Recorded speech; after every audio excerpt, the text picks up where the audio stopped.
志願者同救援物資，為逃難嘅加沙民眾送上食物。又話代爾拜拉克據稱係安全區域。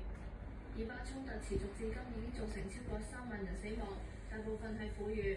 以色列同巴勒斯坦武裝組織見到好大力㗎嘛佢條。你俾個鼓佢敲，佢就會嘣嘣嘣聲。以色列人質名單以及確定以色列釋放在囚巴人交換人質嘅比例。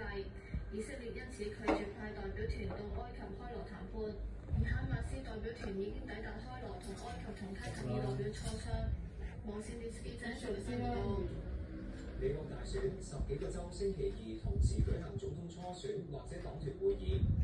美國主要國前時期喺關鍵嘅超級星期二之前，亦將會新加坡里比亞特區共和黨總統提名初選。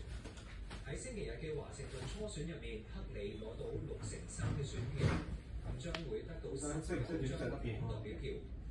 而佢唯一嘅對手前總統特朗普得票第3。今日惠康有咩？琴日我冇啊，琴日都冇出街。琴日3號喎。係啊，但係我冇出街。我哋啲蛋嗰啲都買齊晒啦。嘥錢。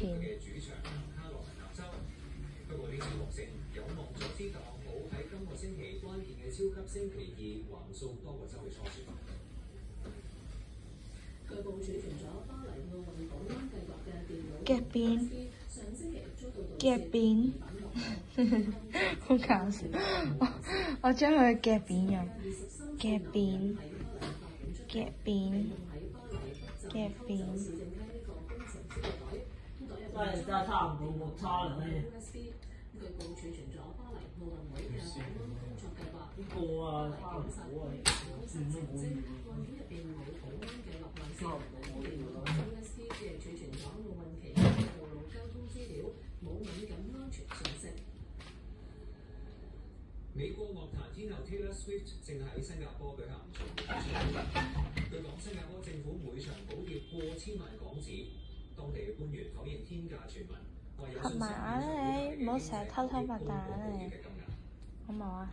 知唔知啊？合埋眼啦，合埋眼啦。瞓覺啦，瞓覺啦你，瞓覺啦你，條尾唔好再運動啦，尾巴運動。